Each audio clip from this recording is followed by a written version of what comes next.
Hello friends, this is Vishal Modi. I am PT Master Trainer and welcome back to our channel called Level Up EDU PTE.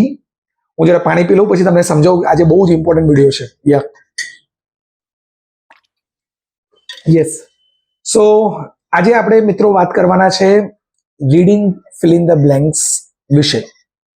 મને બહુ જ બધા request આવે છે કે sir અમને રીડિંગના ફિલ ઇન ધ બ્લેન્ક્સમાં બહુ જ ડિફિકલ્ટી થાય છે. Reading normal fill in the blanks અને રીડિંગ અને writing fill in the blanks આ બંને પ્રશ્નોમાં બહુ જ ડિફિકલ્ટી થાય છે સોલ્વ કરવામાં, બિકોઝ બધે જ જગ્યા મિત્રો સ્પીકિંગ હોય કે રાઇટિંગ હોય કે લિસનિંગ હોય, દેર are certain tips, tricks, templates જે ફોલો કરીને તમે માર્ક્સ લાવી શકો છો. બટ રીડિંગમાં એવું કશું જ નથી. There is no shortcut. Yes, તમારા પાસે કોઈ ટેમ્પલેટ કે એવું કશું નથી જેનાથી ખબર પડે કે રીડિંગમાં ફિલ ઇન ધ બ્લેન્ક્સમાં આ વસ્તુ ચાલશે કે આ વસ્તુ સેટ થશે. સો આજે આપણે છે ને રીડિંગ અને fill in the blanks, reading fill in the blanks અને રીડિંગ અને રાઇટિંગ ફિલ ઇન ધ બ્લેન્ક્સમાં દેર આર સર્ટેન રૂલ્સ જે મેં ગ્રામરથી કાઢીને રાખ્યા છે આપણા માટે, અને એ આપણે વસ્તુ સમજીશું કે કેવી રીતે આ રૂલ્સ, શોર્ટકટ્સ કામ આવી શકે છે અને આપણું જે સોલ્વ કરવાનું જે છે રીત એને ઇઝી કરી શકે છે.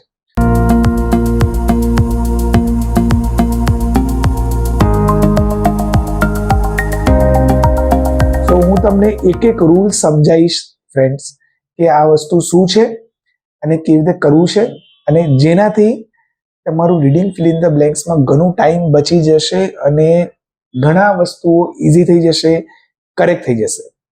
સો in short I am going to tell you around 10 to 11 rules of grammar. Yes, કે આ વસ્તુ હોય, અહીંયા એક્સ હોય તો અહીંયા વાય જ આવે, રાઈટ? એવી રીતે. So let me take you to the screen and explain you one by one what is that rule and how does it work. Fine. સો ચાલો આપણે કમ્પ્યુટર પર આવીએ અને જોઈએ, સમજીએ આ રીડિંગ ફિલ ઇન ધ બ્લેન્ક્સના રૂલ્સ શું છે જેનાથી આપણા રીડિંગનો સ્કોર જમ્પ કરી શકે. ઓકે ફ્રેન્ડ્સ, તો આજે આપણે સમજીએ rules for PT reading fill in the blanks. ચાલો તો પહેલા રૂલ પર આવીએ. પહેલું રૂલ આપણું જે છે એ જરા ઝૂમ કરી દઉં હું. ઝૂમ થઈ ગયું. આ just a minute. Okay, so there are some rules which help a lot to score good marks in PT, right? પહેલું રૂલ, ટુ અને blank. So if there is two and then there is a blank, two પછી blank હોય, search for a verb. જે બી નીચે options હોય એમાં verb search કરો અને verb હંમેશા V1 ફોર્મમાં આવશે. There are three forms, V1, V2, V3. For example, go, went, gone. તો go જે છે ને એ V1 છે, went is V2 and gone is V3. Yes. For example, eat, ate, eaten. So eat જે છે બેઝ ફોર્મ છે V1 છે, ate જે છે V2 છે અને eaten is V3. So 2 પછી જો બ્લેન્ક હોય ને તો V1 આવશે. એના પછી આપણું શું કામ છે? નીચે જવાનું છે, શોધવાનું છે કે V1 વાળા કયા વર્બ્સ છે. હું તમને ટાસ્ક આપીશ. જો તમને વર્બ્સ નથી ખબર પડતી, ગૂગલ કરો અને ગૂગલમાં તમે સર્ચ કરો 100 most common verbs used in daily life and its 3 forms. આ 100 કોમન વર્બ્સ જે આપણે ડેલી યુઝ કરીએ છીએ આપણા લાઈફમાં, 100 ક્રિયાઓ અને એના 3 ફોર્મ તમને યાદ કરવાના છે, ગોખવાના છે. જો તમને આ વર્બ્સ નહીં આવડે તો તમે ઇંગ્લિશ ક્યારેય બી શીખી નહીં શકો. યુ શુડ નો કે ઈટ નો ભૂતકાળ એટ થાય છે, એનો પાસ્ટ પાર્ટિસિપલ ઈટન થાય છે. ડાન્સ નું ડાન્સ્ડ અને ડાન્સ્ડ છે. ઓકે, સ્લીપ નું સ્લેપ્ટ અને થર્ડ ફોર્મ બી સ્લેપ્ટ થાય છે. નોર્મલ ડેલી રૂટીનના જે એક્ટિવિટીઝ હોય છે, ફોર એક્ઝામ્પલ રાઇટ, તો રાઇટ નું રોટ થશે અને રિટર્ન થશે. ઓકે, રીડ નું રીડ રીડ જ હોય છે પણ પ્રોનાઉન્સિએશન, ઉચ્ચારણ એનું બદલી જાય છે, રીડ રેડ રેડ થઈ જાય છે. સો આ બધી વસ્તુ તમને ખબર હોવી જોઈએ. એના વગર તમે વાક્યો ક્યારેય બી લાઈફમાં નહીં બનાવી શકો. સો 100 મોસ્ટ કોમન વર્બ્સ, એના 3 ફોર્મ્સ તમારે યાદ કરવાના છે. આજે જ ગૂગલ પર જાઓ યાદ કરો, લખીને યાદ કરો, જે રીતે યાદ કરવું કરો, પણ એ યાદ કરો. સો પહેલો રૂલ આ છે, બહુ જ ઇઝી. ચલો બીજા રૂલ પર આવી જઈએ. બીજો રૂલ છે ફોર વાઇલ, ફોર કાં તો વાઇલ અને પછી બ્લેન્ક હોય તો, if there is a blank after for or while, V1 plus ING. Okay, so playing કાં તો ડુઈંગ, આ બંનેમાંથી કશું આવશે. V1 હોય, અરે ફોર કાં તો વાઇલ હોય તો ING વાળો વર્ડ સેટ થશે અહીંયા. ઓકે, ત્રીજું થઈ ગયું. ચોથું પર, ઓકે, થર્ડ પર આપણે આવી જઈએ. મારે જરા ઇરેઝ થી ક્લીન કરી દેવા દો. યા, થર્ડ રૂલ શું છે? ઇટ, વિચ ઓર ધેટ અને એના પછી બ્લેન્ક હોય તો verb with S or ES. It, which અને ધેટ પછી બ્લેન્ક હોય તો place, creates, dances, eats, writes એવું વર્બ આવશે જેમાં એસ અને ES હોય. Okay, next rule number 4. Has, have, had આ ત્રણ વર્ડ હોય અને એના પછી બ્લેન્ક હોય તો હંમેશા V3 ફોર્મ આવે. V1 V2 મેં સમજાયું ને? V3 ફોર્મ હેઝ, હેવ, હેડ પછી હંમેશા V3 વાળો વર્ડ આવશે. ઓકે, ચાલો નેક્સ્ટ જોઈએ.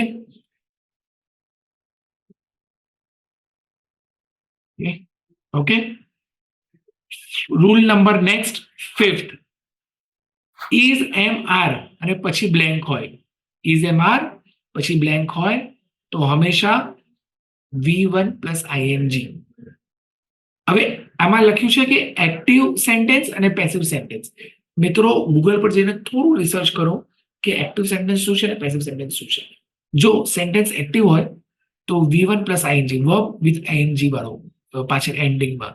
Four example, eating, dancing, drawing, learning, speaking, okay, jumping, તો V1 પ્લસ ING થયું. અને જો પેસિવ હોય તો હંમેશા V3 આવશે. V3 એટલે third form. Eaten is third form.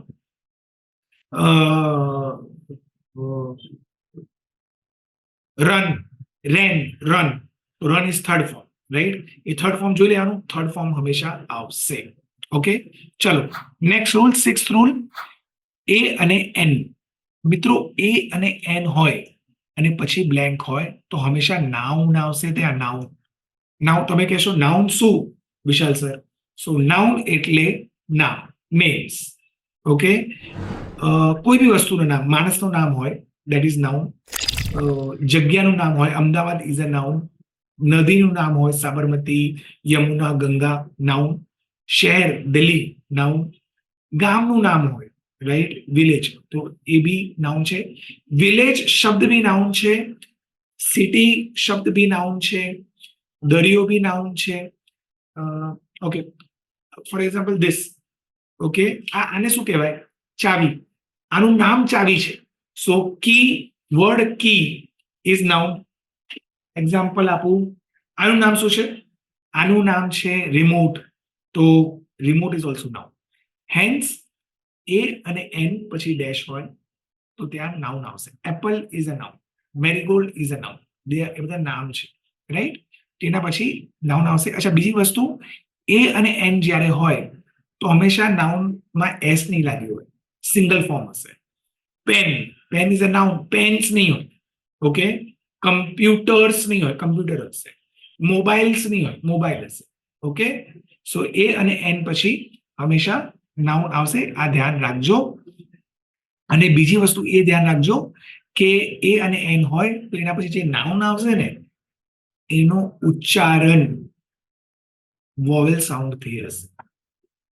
એનું ઉચ્ચારણ અ, આ, ઈ, ઉ, ઓ આવા શબ્દોથી ઉચ્ચારણ હશે. એવો શબ્દ જ ત્યાં સેટ થશે.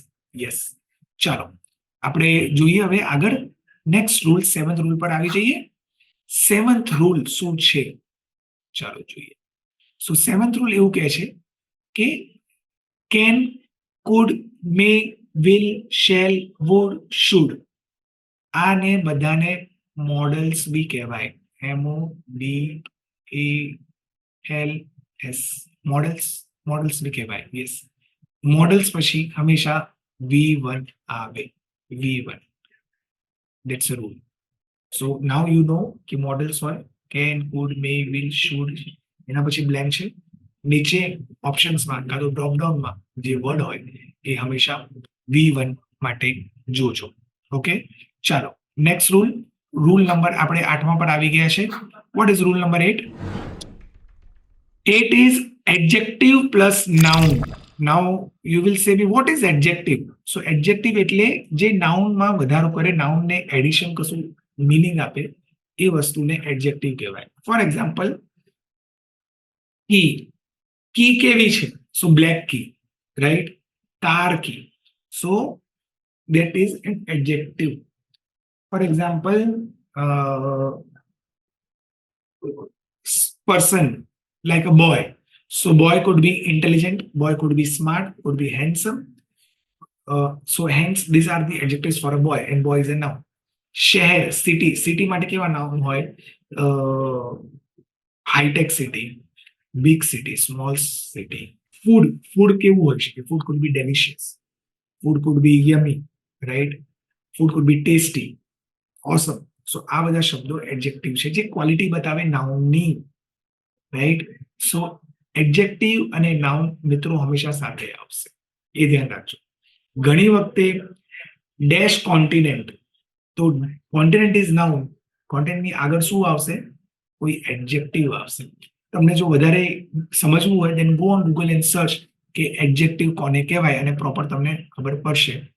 અને ગૂગલ પર સર્ચ કરજો 100 કોમન એડજેક્ટિવ્સ, એનું બી થોડું ઇન્ફોર્મેશન લઈ લેજો, સ્પેલિંગ વેલિંગ યાદ કરી નાખજો, રાઈટ?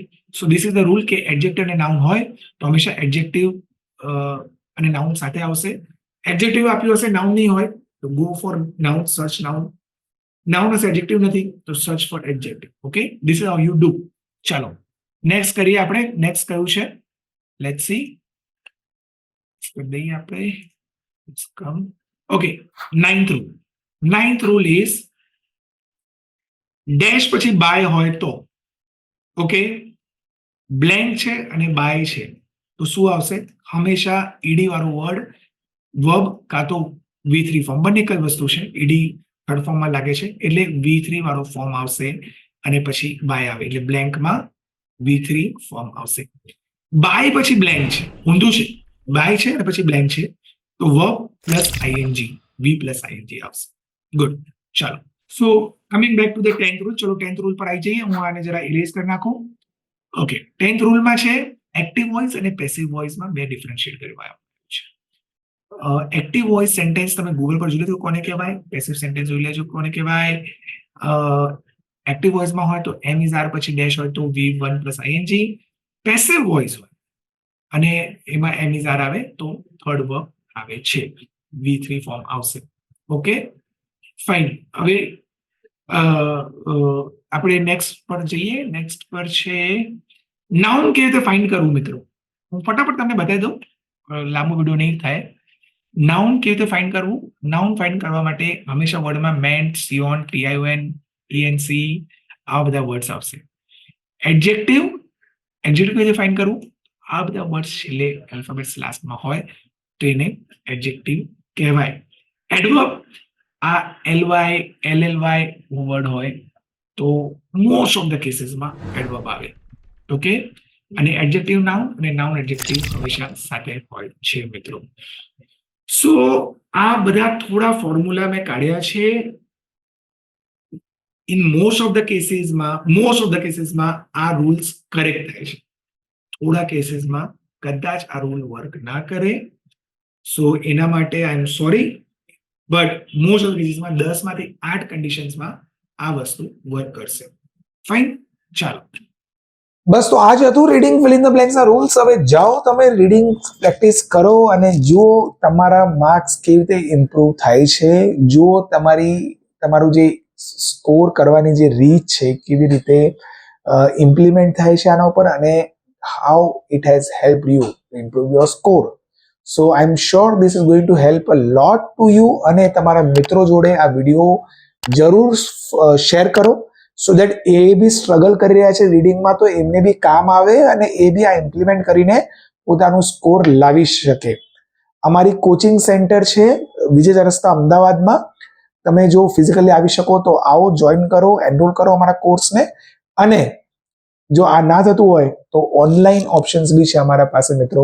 તમે ઓનલાઈન બી એનરોલ કરી શકો છો. અમારી વેબસાઇટ છે levelupedu.co અને અમારી YouTube channel છે Level Up EDU PTE. Do enroll, do follow us on this social media platform also. We keep updating you about what is coming up in this PTE test. Thank you so much for watching us.